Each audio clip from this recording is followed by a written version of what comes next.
Hello friends, welcome to our channel study with fact में। तो आज हम पढ़ने जा रहे हैं राष्ट्रीय शिक्षा नीति 2020। तो चलिए देखते हैं। तो राष्ट्रीय शिक्षा नीति 2020 यानी कि न्यू एजुकेशन पॉलिसी 2020 जो कि तीसरी शिक्षा नीति। इससे पहले पहली शिक्षा नीति आई थी 1968 में और दूसरी शिक्षा नीति आई थी 1986 में। तो जो तीसरी शिक्षा नीति आई थी वो डॉक्टर कस्तूरी रंगन समिति की अध्यक्षता में लाई गई थी। डॉक्टर कस्तूरी रंगन जो कि इसरो के अध्यक्ष रह चुके हैं। तो ये जो तीसरी शिक्षा नीति थी ये 34 साल बाद लाई गई शिक्षा नीति है। क्वेश्चन बिल्कुल पूछा जाता है कि जो तीसरी शिक्षा नीति कितने साल बाद आई, तो ये 34 साल बाद। इससे पहले जो दूसरी आई थी वो 86 में आई थी और तीसरी आई 2020 में, यानी कि 34 साल बाद। आगे बात करते हैं तो NEP 2020 के तहत लगभग 2 करोड़ बच्चों को स्कूल में लाया जाएगा। मतलब इसमें ये रखा गया था कि कम से कम 2 करोड़ बच्चों को स्कूल में लाया जाएगा जो पढ़ाई से मतलब वंचित है, नहीं पढ़ पा रहे हैं। तो उन्होंने एक लक्ष्य रखा था कि 2 करोड़ बच्चों को तो स्कूल में लाया ही जाएगा। आगे बात करते हैं तो NEP 2020 29 जुलाई 2020 को घोषित की गई थी। डेट बिल्कुल कंफर्म याद रखना, एग्जाम में बिल्कुल पूछा जाता है, कोई भी डेट एग्जाम वगैरह हो तो कब घोषित की गई थी, तो 29 जुलाई 2020 को। इसमें क्या था, इसमें जो अब तक अपना जो 10+2 पैटर्न चला आ रहा था उसको खत्म करके उन्होंने 5+3+3+4 पैटर्न लागू कर दिया गया था। तो चलिए देखते हैं 5+3+3+4 पैटर्न क्या है। तो जो 5 है यानी कि शुरू के जो 5 साल थे उसमें लिया गया था आंगनवाड़ी के 3 साल, फर्स्ट क्लास और सेकंड क्लास। मतलब ये थे शुरू के 5 साल जो थे 3 से लेके 8 साल के बच्चों के लिए।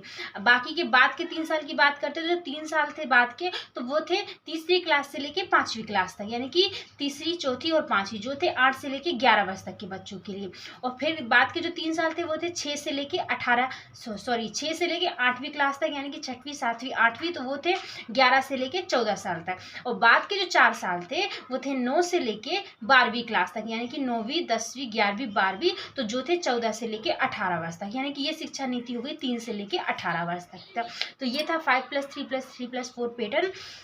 फिर आगे बात करते हैं कि जो देश की नई राष्ट्रीय शिक्षा नीति 2020 थी वो NHEB यानी कि नेशनल हाई एजुकेशन बिल के तहत जारी किया गया था। तो ये भी देख लीजिएगा कि जो नई शिक्षा नीति अपनी जो आई है किसके तहत जारी किया गया था, तो NHEB। आगे बात करते हैं तो जो NEP 2020 है वो लागू करने वाला सबसे पहला राज्य कौन सा था, कर्नाटक था। दूसरा राज्य मध्य प्रदेश और तीसरा राज्य उत्तराखंड।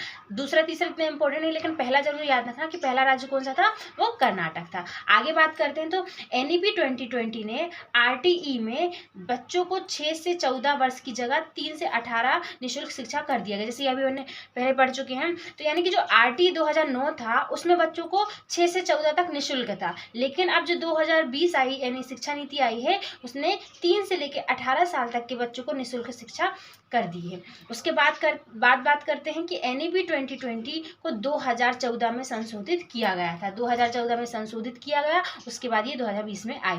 और जो 1986 में जो शिक्षा नीति लागू की गई थी उसमें बदलाव 1992 में किया गया था। ये भी इम्पोर्टेंट है, इसको भी याद रखना कि 1986 में जो दूसरी शिक्षा नीति आई थी उसमें बदलाव 1992 में किया गया था। अब इसमें क्या था कि NEP 2020 में 6th क्लास में वोकेशनल कोर्स शुरू किए जाएंगे, मतलब 6th क्लास से ही वोकेशनल कोर्स शुरू कर दिए जाएंगे।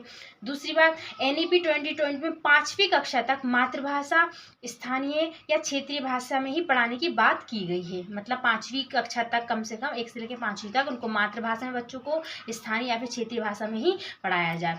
और 2030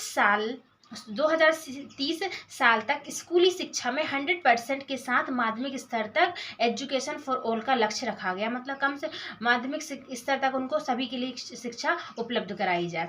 आगे NEP 2020 में जो MPhil जो था वो कोर्स उसको समाप्त कर दिया गया है और PhD करने के लिए 4 साल की स्नातक डिग्री भी अनिवार्य है। तो ये भी उसमें कहा गया है, नई शिक्षा नीति में आया है कि जो PhD करना है तो कम से कम PhD करने के लिए 4 साल की डिग्री बिल्कुल कंपलसरी है। तो ये थे NEP 2020 के कुछ इंपॉर्टेंट फैक्ट। तो आप देख लीजिएगा जो एग्जाम की दृष्टि से बहुत ही इंपॉर्टेंट है, special for TET exam. Okay, तो थैंक यू।